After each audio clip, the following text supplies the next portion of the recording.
Maka saya bertanya yang sangat sederhana saja yang perlu harus dijawab dengan jujur oleh pihak Ba'alawi. Kalau misalkan dituduh sebagai intelijen hitam, di mana datanya? Di mana metode temuannya? Di mana sampel datanya? Kok narasinya tidak menghadirkan data, tidak menghadirkan metode, tidak menghadirkan sampel?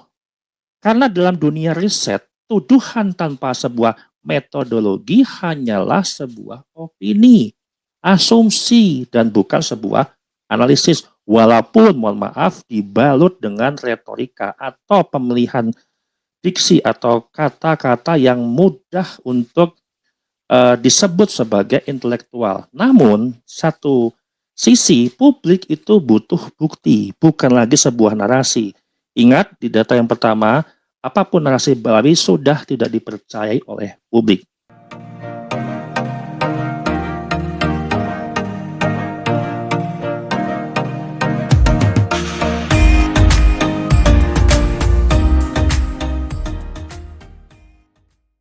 Ya, sahabat Charlie dimanapun berada, hari ini saya akan membahas terkait video yang dari pembela Ba'alawi yang menyatakan bahwasannya beginilah cara operasi intelijen hitam yang dituduhkan kepada Mukimat ataupun yang mendukung tesis Kiai-Mat. Nah, yang mau saya sampaikan hari ini, saya tidak untuk mengkritik personalnya, tidak. Tapi saya ingin murni membuka data dan metodologi. Karena beberapa kali saya sudah melakukan riset dan saya kerangkum menjadi satu. Sehingga apakah tuduhan operasi intelijen hitam itu valid dituduhkan kepada Mukimat ataupun yang mendukung tesis Kiai-Mat. Dan tuduhan yang sangat serius yang seperti yang disampaikan oleh pembela Ba'alawi yang mendukung tesis Kiai-Mat itu disebut operasi intelijen hitam. Nah, untuk menjawab itu, tuduhan itu, kita nggak boleh dijawab dengan emosi, tapi harus dijawab dengan data saja.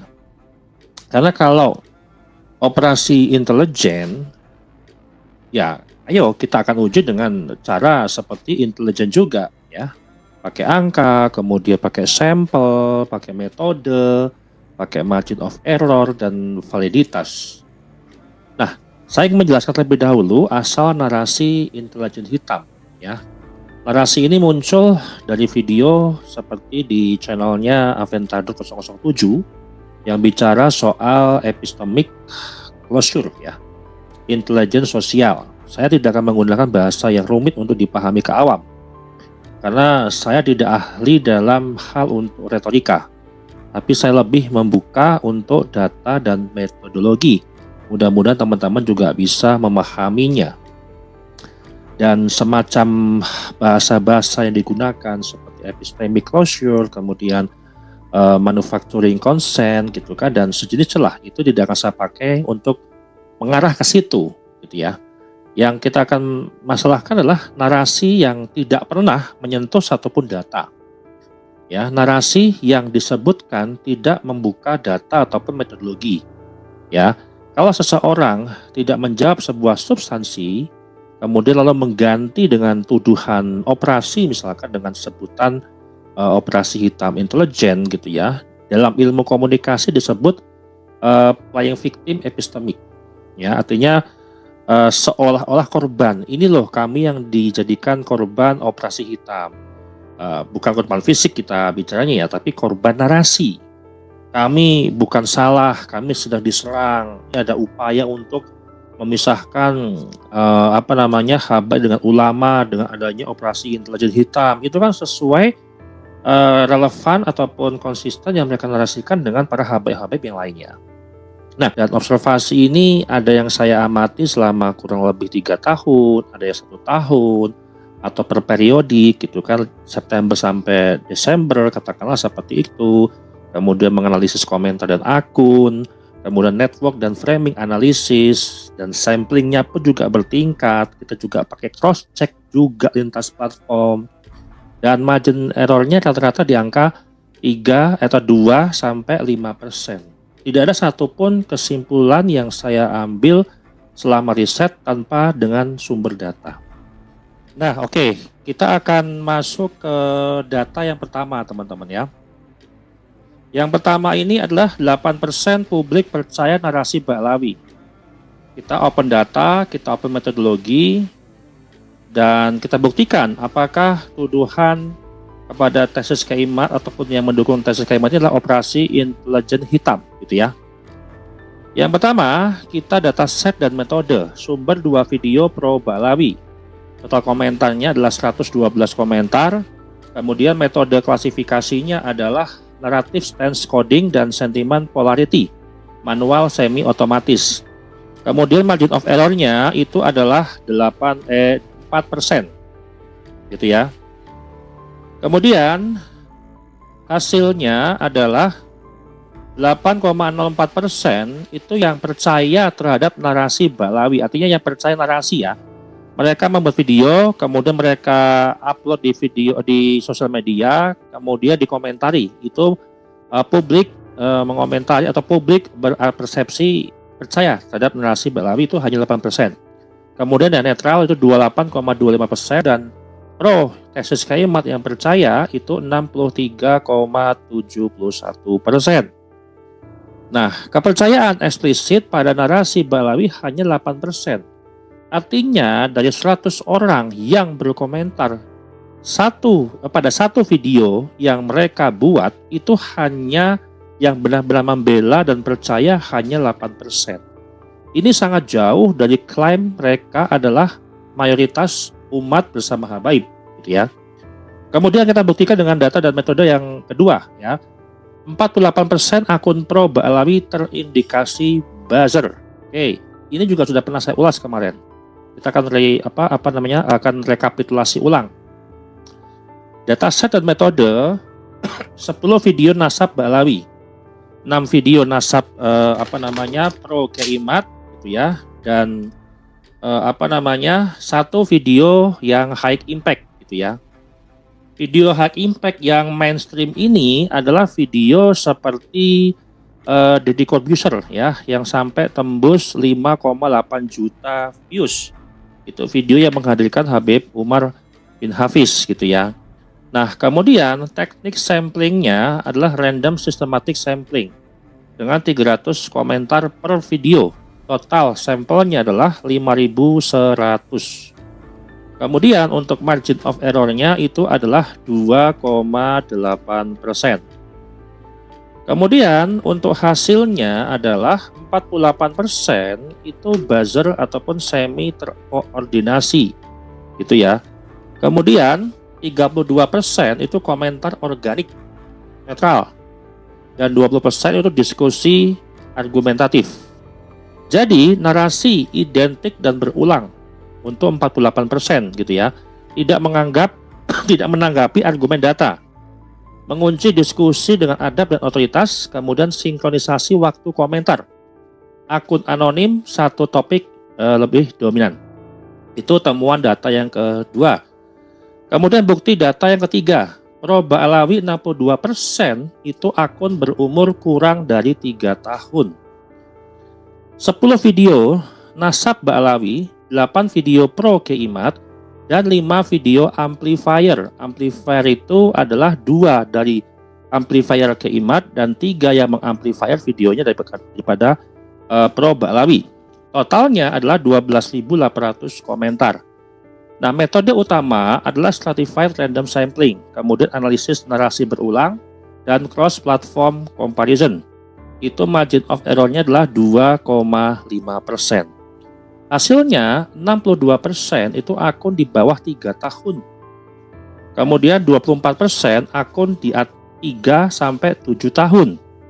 Dan 14% itu akun di atas 7 tahun. Harusnya kalau polemik nasab ini yang sudah berjalan 3 tahun, harusnya yang mendominasi itulah akun di atas 7 tahun atau minimal penyeimbang akun di atas 3 ataupun sampai dengan 7 tahun.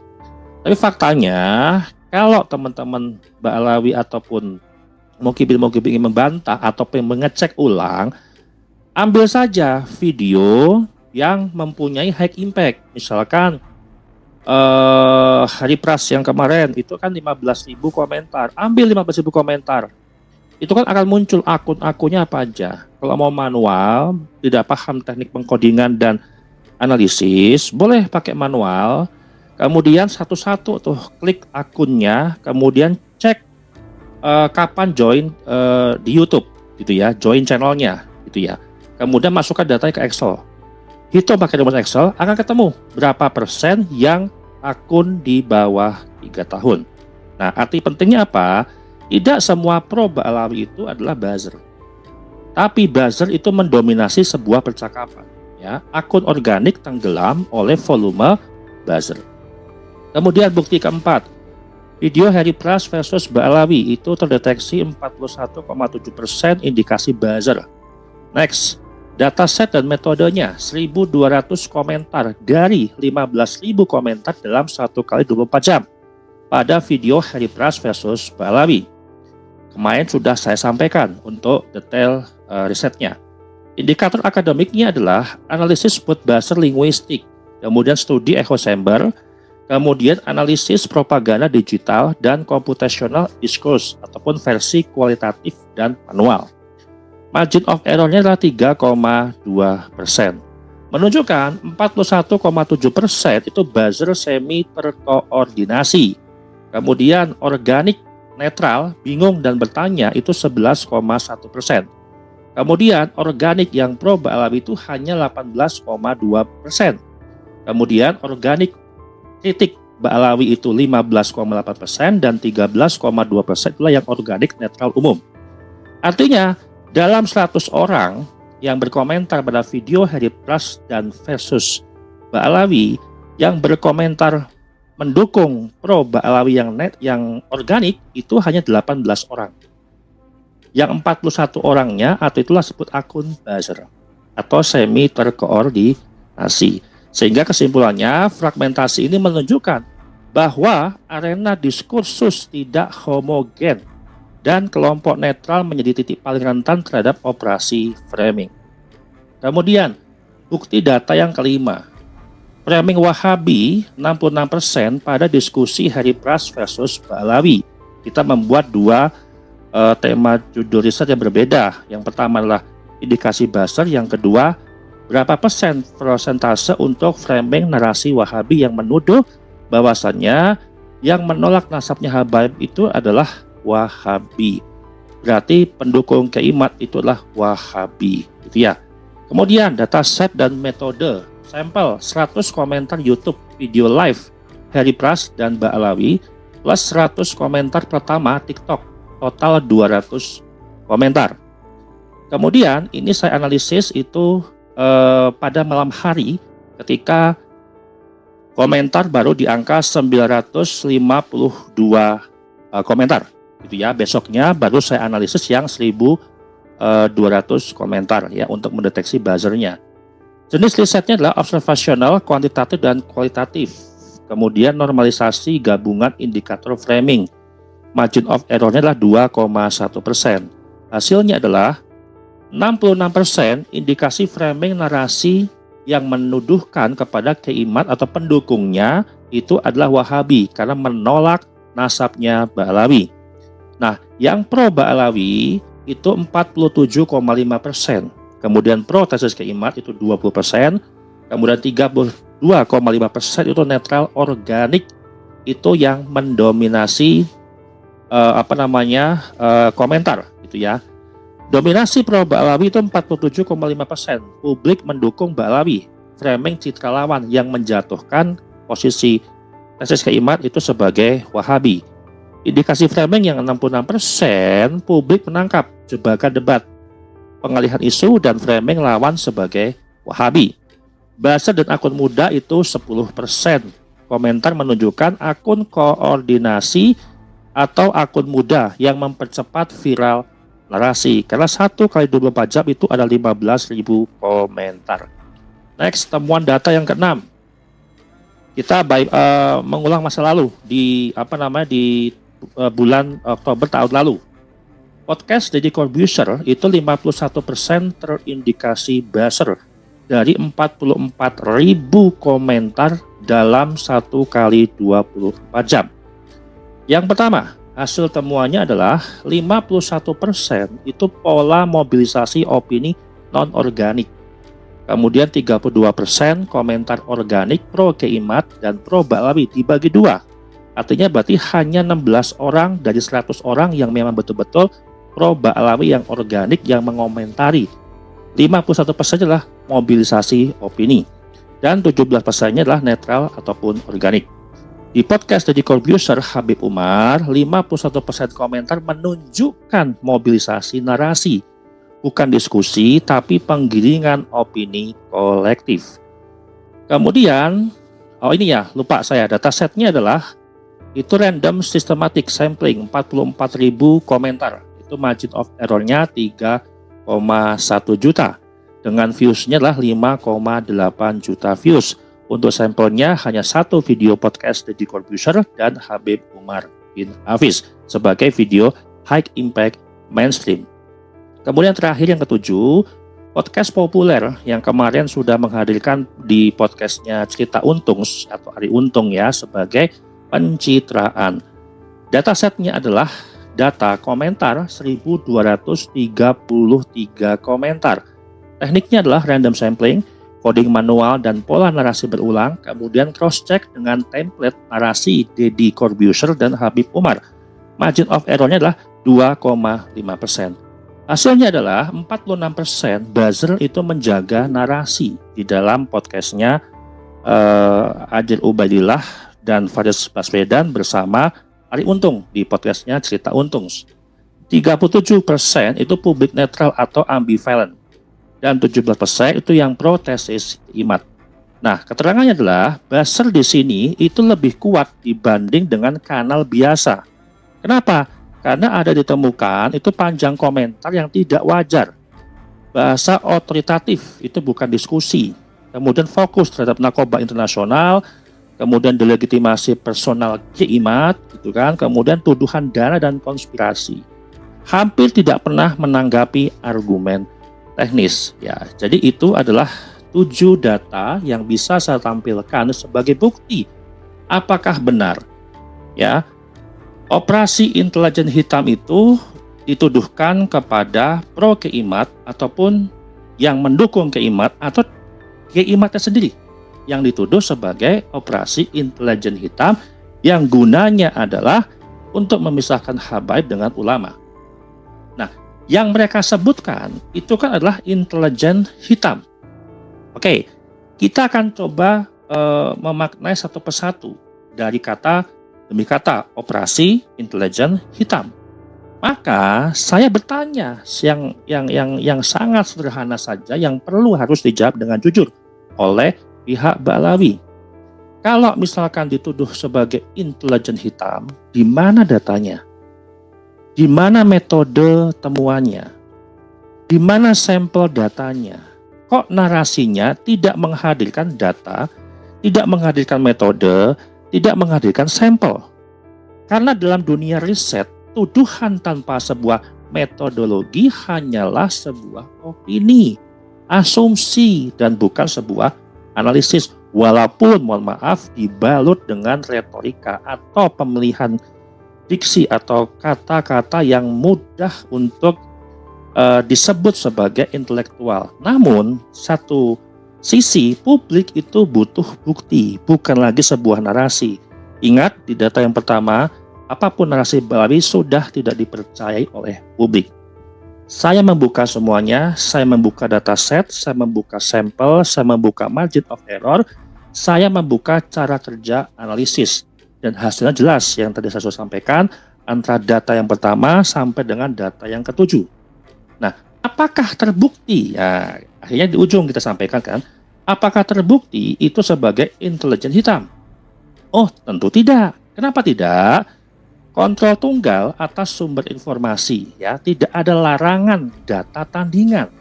Saya membuka untuk bisa diuji ulang. saya membuka untuk diverifikasi ulang. Ya, tidak ada otoritas kebenaran tunggal, tidak ada dukungan yang masif dari siapapun, baik dari Keimat ataupun siapapun. Tidak ada pemasaan loyalitas naratif. Yang ada apa? Data terbuka, titik terbuka, metodologi bisa diuji, siapapun itu bisa menguji metodologi, data pun sudah tersedia di seluruh platform media sosial. Terserah mau ngambil sampelnya yang mana secara persentase gitu kan. Dan hasilnya pun juga bisa dibantah jika ada data tandingan. Itu kebalikan total dari sebuah operasi intelijen hitam. Kalau ada operasi intelijen hitam, maka kita pun juga menjawab dengan cara intelijen hitam, pakai angka, pakai data, metode, margin of error, kemudian validitas. Nah, sekarang pertanyaannya, siapa yang justru memenuhi ciri intelijen hitam sosial? Saya katakan seperti itu. Ya, kalau kita bicara tentang temuan-temuan yang kita sebut itu adalah data dan bukan sebuah emosi, dari data 1 sampai 7 yang tadi saya temukan atau yang saya sampaikan tadi, itu pola temuannya adalah konsisten polanya, ya. Yang pertama, satu sumber dianggap sebuah kebenaran mutlak, ya. Titik dilabeli tidak beradab, Wahabi, pembenci ulama. Kemudian serangan diarahkan ke identitas, bukan sebuah metodologi. Narasi dijaga oleh 48% akun dengan ciri buzzer. 62% akun pendukungnya Ba'alawi ini berusianya akun di bawah 3 tahun. Harusnya itu yang paling dominan adalah akun di atas 3-7 tahun atau 7 tahun ke atas. Jadi ya, kemudian podcast populer itu dijadikan benteng legitimasi terakhir buat narasi Ba'alawi. Data ilmiah tidak pernah dijawab, hanya digeser ke otoritas simbolik, apalagi menuduh bahwasannya narasi ataupun yang dibangun oleh Keimat dan pendukungnya itu adalah operasi intelijen hitam. Ini bukan kesimpulan politis, inilah ciri struktural. Dalam ilmu sosial disebut apa? Bukan intelijen hitam seperti apa? Seperti pihak kepolisian atau militer gitu ya. Bukan juga operasi rahasia negara dan seterusnya. Tapi intelijen di sosial diskursif. Jadi pakai istilah yang sesuai dengan keilmuan yang membahas ataupun yang bisa mengidentifikasi temuan tadi. Jangan menggunakan seolah-olah itu intelijen hitam, intelijen negara, operasi hitam, dan seterusnya itu disangkut pautkan dengan negara ataupun dengan militer. Tapi kalau dengan relevan dengan ilmu yang membidanginya, relevan dengan data diskursif yang bisa disampaikan dengan data dan metode, ya sebut saja intelijen sosial diskursif. Ya, mengunci sumber kebenaran, membangun epistemic closure gitu kan, memproduksi kepatuhan, bukan pengujian sebuah kebenaran. Dan ironisnya, ini bekerja justru atas nama adab dan moral. Gitu ya, tidak perlu pakai istilah yang sulit dimengerti oleh publik. Ya bilang aja ini adalah sebuah audit forensik cara kerja narasi Mukimat, itu lebih bagus. Itu lebih sesuai akademik ya, sesuai yang dibidangi ya. Jadi kesimpulannya, jika membuka data itu disebut sebagai operasi intelijen hitam, dan saya membuka data sebagai pendukung Keimat itulah sebagai orang yang menjadi aktor ataupun pendukung aktor operasi intelijen hitam, maka ilmu pengetahuan itu sendiri juga adalah sebuah ancaman. Karena kita berbasis ilmu pengetahuan. Apa yang saya sampaikan sesuai dengan disiplin keilmuan yang ada. Jika metodologi disebut sebuah kejahatan yang masif, maka yang sedang dilindungi ini bukan suatu kebenaran, tapi kekuasaan narasi. Dan jika titik ilmiah itu dianggap sebagai musuh gitu ya, maka yang runtuh itu bukan adabnya, tapi hegemoni yang tak lagi mampu diuji. Jadi intinya, kalau ada tuduhan operasi intelijen hitam, maka yang harus dibuktikan oleh pembela Ba'alawi ini adalah datanya, metodenya, dan sampel datanya. Bukan hanya dengan narasi dibalut dengan kata-kata. Demikian dari saya. Terima kasih.